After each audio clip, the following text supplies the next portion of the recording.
ABC մեդիայի հարգելի հետևորդներ, զրուցելու ենք ՀԱՅԱՔՎ-ի համակարգող Ավետիք Չալաբյանի հետ։ Պարոն Չալաբյան, շնորհավորում ենք Առաջին Հանրապետության 107-րդ տարեդարձի կապակցությամբ։ Ես եմ ձեզ շնորհավորում։ Այսօրվա խորհուրդը եւ ինչ ուղերձով եք եկել։ Այսօրվա խորհուրդը շատ կարևոր է, իրականում ֆունդամենտալ է եւ կարելի է ասել, որ ժամանակի մեջ անանցանելի է այդ խորհուրդը։ Առաջին Հանրապետությունը ստեղծվել է ճակատագրական օրհասական օրերին մեր ժողովրդի կյանքի համար, երբ որ տեղեր ունեցել հայոց ցեղասպանությունը, երբ որ Օսմանյան զորքերը տարածորեն 3 ամսում գրավել էին ամբողջ արևմտյան Հայաստանը, ռուսական զորքերի դուրս գալուց հետո ներխուժել էին արևելյան Հայաստան եւ ըստ էության նպատակադրվել էին մինչեւ վերջ հասցնել հայ ժողովրդի բնաջնջման իրենց հրեշավոր ծրագիրը։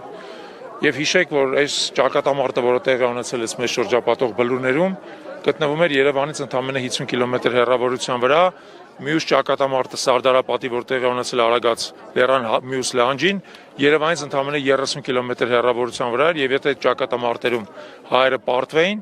վերջի մեր ամրոցը Երևանը ընկնելու էր շրջապատման մեջ, եւ մենք չգիտենք, թե մենք այսօր այստեղ կանգնած կլինենք ընդհանրապես թե չէ, ընդհանրապես Հայաստան կլիներ քարտեզի վրա թե չէ։ Սա իսկապես ճակատագրական պահ էր, եւ մեր ժողովրդի բոլոր հատվածները այդ օրը կարողացան միավորվել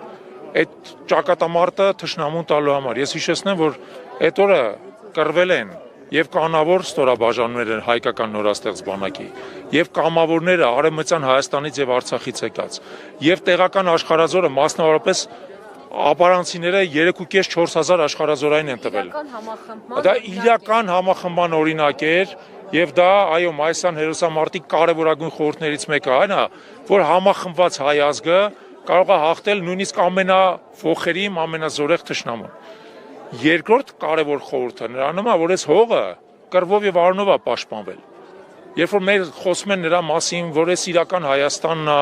որ այս 29740 կիլոմետրը եւ այլն, եկեք հիշենք, այդ 29740-ն էլ կռվով է պաշտպանվել։ Եթե կռիվ չլներ, չէր լինի ոչ 29, ոչ 28, ոչ էլ 10, ոչ մի բան չէր լինի։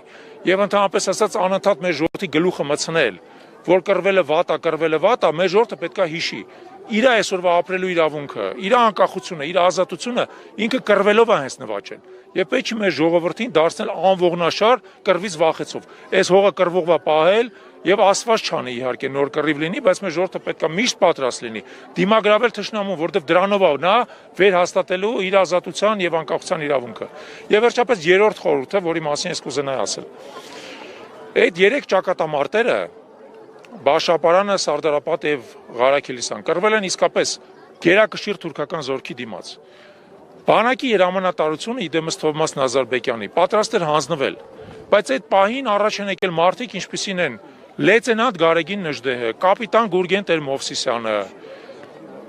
եզդի առաջնորդ Ջահանգիր աղան, Սեթրակ Ջալալյանը ապարանցի եւ այլն մարդիկ, որոնք նույնիսկ ռազմական բարձր ղեկավարություն չեն եղել,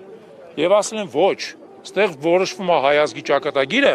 եւ մենք չենք նահանջելու։ Մենք գնալու ենք ու կռվելու ենք։ Ուստի այսօր մենք պետք է մեր գլուխը խոնարհենք այդ հերոսների սխրանքի առաջ։ Նրա առաջ, որ իրանք հրամանին չեն ենթարկվել, բայց հրամանին չենթարկվելով փրկել են մեր ազգը, մեզ բոլորիս տվել են ապրելու իրավունք։ Կեցեն այդ հերոսները եւ կեցե Հայաստանի Հանրապետությունը։ Շնորհակալություն պարոն Չալաբյան։ Շարունակելով հարցազրույցը զսպ պարոն Սողոմոնյան, Առաջին Հանրապետության